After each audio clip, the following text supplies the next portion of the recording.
ఓం నమః శివాయ నమః శివాయ నమః శివాయ. ప్రజలందరికీ నమస్కారము. శ్రీ విశ్వావసునామ సంవత్సరం 2025 జూన్ నెల వృషభ రాశిలో ఉండవలసిన వాళ్ళకి స్థితిగతులు ఎలా ఉన్నాయి, వాళ్ళ యోగ నక్షత్రం ఎలా ఉంది, మరి వాళ్ళకి చేయాల్సిన కార్యక్రమాలు ఎంతవరకు వచ్చినాయనేది ఇప్పుడు తెలుసుకోబోతున్నాము. ముఖ్యంగా ఈ వృషభ రాశిలో ఉండవలసిన వాళ్ళకి కృత్తికా నక్షత్రము 2, 3, 4 పాదములు అనగా, రోహిణి నక్షత్రము 1, 2, 3, 4 పాదములు అనగా, మృగశిర నక్షత్రము 1, 2 పాదములు అనగా కలిస్తేనే వృషభ రాశి ఫలితాలు. ఈ వృషభ రాశిలో ఉండవలసిన వాళ్ళకి ఆదాయములో 11, ఖర్చులో 5, రాజపూజిత 1, అవమానాలు 3. మరి ముఖ్యంగా ధనప్రాప్తి యోగంలో చూసుకుంటే వీళ్ళకి లక్ష్మీ వరకు చాలా వరకు సంపాదిస్తారు, కానీ దానికి పోతుంటుంది. మరి 1, 2, 3 సంవత్సరాల నుంచి ఏ పని అనుకున్నా కూడా వీళ్ళకి సక్సెస్ కాకోకుండా కుటుంబ బాధ్యతలన్నీ ఈపి మీద వేసుకొని కుటుంబాన్ని గురించి శతప్రయత్నాలు చేస్తుంటారు. ఏ ప్రయత్నము చేసినా ఏది చేసినా కూడా ఏదో ఒక సమస్య ఎదురవుతుంటుంది. ముఖ్యంగా విద్యాదారులకి మంచి విద్య, విదేశాల ప్రయాణము, కొంచెం అనుకోకుండా విదేశాల ప్రయాణంలో కూడా వీళ్ళు అనుకున్నది సెటిల్మెంట్ అయిపోయి పెద్ద పెద్ద కార్యక్రమాలు వీళ్ళు కొన్ని పూర్తి చేసి అభివృద్ధిగా కావలసిన యోగం అనేది ఇలా జాతక యోగములు అనేది చాలా వరకు కనబడుతుంది. మరి విదేశంలో స్టాండర్డ్గా నిలబడాల్సింది, అక్కడ కొంత అభివృద్ధిగా రావాల్సింది, దాంట్లో కొన్ని అభివృద్ధిగా చేయాల్సిన కార్యక్రమాలు కూడా పెద్ద పెద్ద కార్యక్రమాలు కూడా రావాల్సిన యోగం కూడా కనబడుతుంది. మరి ఉద్యోగదారులకి కొంత మార్పులు, వ్యాపారదారులకి కొంత డెవలప్మెంటు కావాల్సిన యోగం అనేది చాలా వరకు కనబడుతుంది. మరి వీళ్ళకి ఆరోగ్య సమస్య చాలా వరకు కనబడుతుంది. ఆరోగ్యంలో కొంచెం జాగ్రత్త పడాలి. మరి భార్యాభర్తల మధ్యలో కొన్ని సికాకులు, ఇబ్బందులు, భార్యాభర్తల్లో కొన్ని గొడవలు, కొన్ని ఇడిపోయిన వాళ్ళు కూడా ఈ నెలలో కొంత కలుసుకోవాల్సిన యోగం అనేది ఇలా జాతకంలో కనబడుతుంది. మరి కోర్టు సమస్యలు కానీ, భూమి సమస్యలు కానీ, సినీ రంగంలో ఉండవలసిన వాళ్ళకి కానీ, యూట్యూబ్ రంగంలో ఉండవలసిన వాళ్ళకి కానీ కొత్త గుర్తింపులు రాబోతున్నాయి. మరి రాజకీయ నాయకుల్లో కూడా కొత్త పార్టీకి మారాల్సి వస్తుంది. మరి వాళ్ళు ఎన్నో రోజుల నుంచి కష్టపడ్డ పనులు కూడా సక్సెస్ కాకోకుండా చేతికాడుకు వచ్చింది చేజారిపోవటం ఇలా జాతక యోగంలో కనబడుతున్నాయి.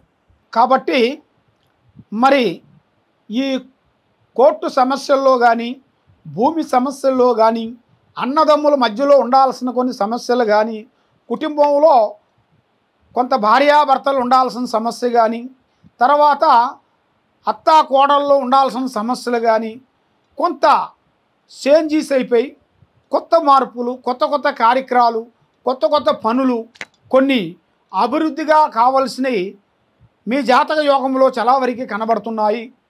మరి ఏది పట్టుకున్నా మీకు సక్సెస్ కాకోకుండా ఎవరు నమ్మిన వాళ్ళ నుంచి ఇబ్బందులు కావటం, సాకారం చేస్తానని చెప్పిన వాళ్ళు కూడా మిమ్మల్ని ఇబ్బంది పెట్టడం, మనశ్శాంతి లేకోకుండా చేయటం, మానసికమైన ఇబ్బందులతో కొంత ఇబ్బందులు కొన్ని కనబడుతున్నాయి. మరి ఇప్పుడు ఏ కార్యక్రమం చేసినా, ఏ పని అనుకున్నా ఆ పని చేతికాడకు వచ్చింది చేజారిపోవటం, ఇలాగా కొన్ని సమస్యలు మీకు కొంత ఎదురవుతున్నాయి. దానివలన ఇప్పుడు మీ టయాలు కూడా అంత అనుకూలంగా కనబడతలేదు. దూర ప్రయాణాలు ఉన్నాయి, దూర దర్శనాలు, దైవ దర్శనములు అవి వెళ్ళాల్సి వస్తుంది.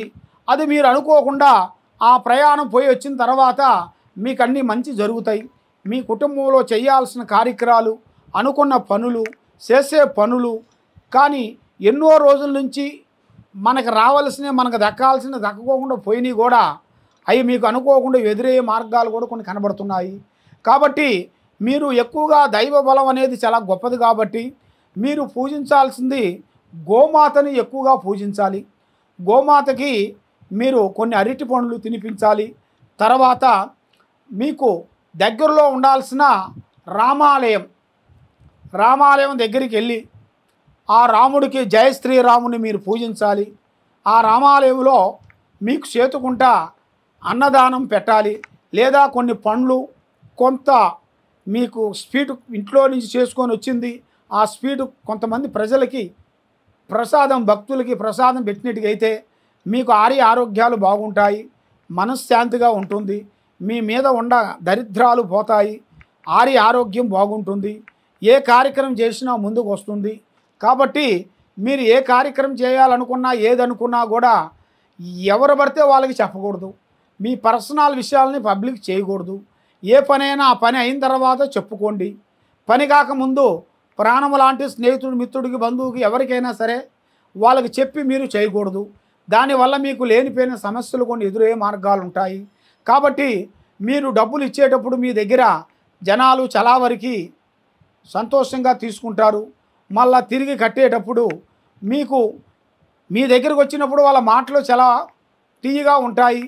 మళ్ళీ డబ్బులు తీసుకున్న తర్వాత ఇక మిమ్మల్ని లెక్క చేయకోకుండా వాళ్ళు అదే గతి అయినా పాలుగా ఆలోచించి మళ్ళా రాయిస్తామని మిమ్మల్ని ఇబ్బంది పెడుతుంటారు. కాబట్టి నేను చెప్పిన పూజా బలం మీరు చేసినట్టుగైతే ఆ అప్పు గొడవల్లో నుంచి మీరు బయటపడతారు.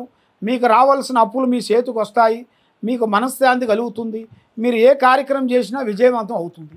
కాబట్టి ఎన్నో రోజుల నుంచి మీరు ఏ పూజలు చేసి ఎన్నో జ్యోతిష్యాల దగ్గరికి వెళ్ళి ఎన్నో చూపించుకొని నష్టపడి ఉన్నారా? తప్పకుండా ఈ కింద ఉండాల్సిన నెంబర్కి మమ్మల్ని సంప్రదించినట్టుగైతే మీ పేరుని బట్టి సమయాన్ని బట్టి మీ ఇంట్లో ఉండాల్సిన ఏ సమస్య ఉందో చూసి జాతక చక్రం వేసి చూసి చెప్పగలుగుతాం. సర్వో జనా సుఖినో భవంతు. ఓం నమః శివాయ నమః.